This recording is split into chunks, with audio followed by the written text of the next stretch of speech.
Assalamualaikum sahabat Karang Creativity. Apa kabarnya? Mudah-mudahan baik-baik saja. Kali ini kita akan menyimak karomah Sunan Derajat. Tapi jangan sampai lupa subscribe-nya. Sunan Derajat lahir pada 1470 Masehi. Nama kecilnya Raden Qasim. Dia merupakan putra Sunan Ampel, dan bersaudara dengan Sunan Bonang.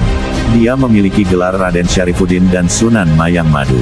Sejak kecil, Raden Qasim terkenal karena kecerdasannya. Dia belajar ilmu agama Islam langsung dari Sunan Ampel.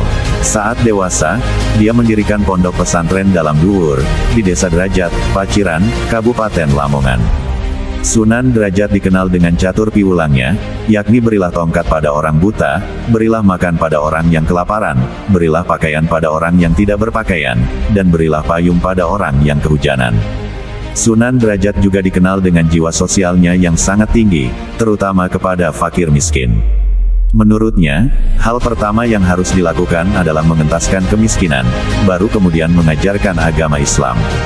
Selain belajar Islam dari ayahnya, dia juga banyak belajar kepada kakaknya Sunan Bonang, di Ngampel Gading atau Ampel Denta. Dia juga belajar agama Islam dari Syarif Hidayatullah Sunan Gunung Jati Cirebon. Di Cirebon, dia bertemu dan jadi saudara seperguruan Pangeran Mahdun, Pangeran Welang, dan Pangeran Aryadila. Raden Qasim diangkat menjadi anggota Wali Songo berdasarkan musyawarah para wali di Keraton Pakumwati, Cirebon, menggantikan Syekh Siti Jenar yang telah meninggal. Dia melakukan dakwah Islam di Tuban dan Gresik. Selama menjalankan misi dakwah itu, ada kisahnya yang menarik dan telah menjadi cerita rakyat hingga hari ini. Cerita itu berkisah tentang perjalanan Raden Qasim ke Gresik. Demikian cerita pagi hari ini akan mengulas secara singkat cerita rakyat tentang Sunan Derajat alias Raden Qasim yang masih terjaga dan terus diulang-ulang. Kisah itu bermula saat Raden Qasim menumpang biduk dari Surabaya menuju Gresik untuk berdakwah menyebarkan agama Islam. Di tengah laut, biduk yang ditumpanginya dihantam badai hingga hancur di wilayah Lamongan.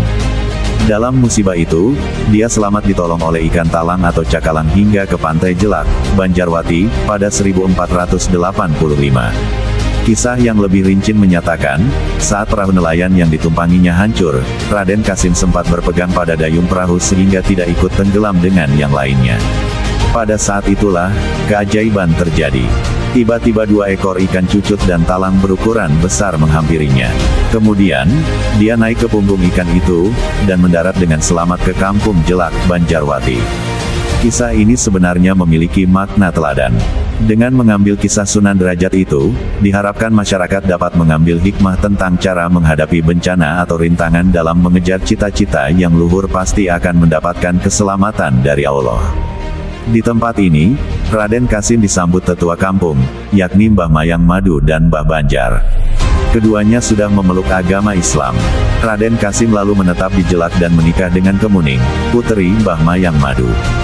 Dari ini, dakwah Sunan Derajat bermula. Awalnya, dia mendirikan surau yang lalu berkembang menjadi pondok pesantren. Dari Jelak, Raden Qasim masuk ke pedalaman, yakni ke perbukitan Derajat. Saat itu, kawasan ini masih berupa hutan dengan pepohonan yang cukup lebat. Ditemani kakaknya Sunan Bonang, dia lalu menghadap Sultan Fatah. Kepada Raja Demak itu, Sunan Derajat meminta izin membuka hutan dan tinggal di perbukitan Derajat. Permohonan ini lalu diluluskan oleh Sultan Fatah. Dengan cepat, perbukitan Derajat menjadi mercusuar dakwah Raden Qasim. Yang dikenal dalam metode dakwah Raden Qasim dari Bukit Derajat ada 3, terdiri dari pendidikan, dakwah, dan sosial. Misi sosial Sunan Derajat tidak pernah ketinggalan dimanapun dirinya berada. Hal ini membuatnya sangat dicintai fakir miskin. Dalam dakwah, dia menggunakan media gending-gending dan pangkur yang diiringi dengan gamelan. Sedangkan pendidikan, dilakukannya di masjid-masjid dan pondok pesantren. Sementara sosial, dilakukan dengan jalan membenahi keadaan sosial ekonomi masyarakat Jawa Timur yang mengalami krisis, pada abad ke-15 dan 16. Sampai di sini ulasan singkat cerita karomah Sunan.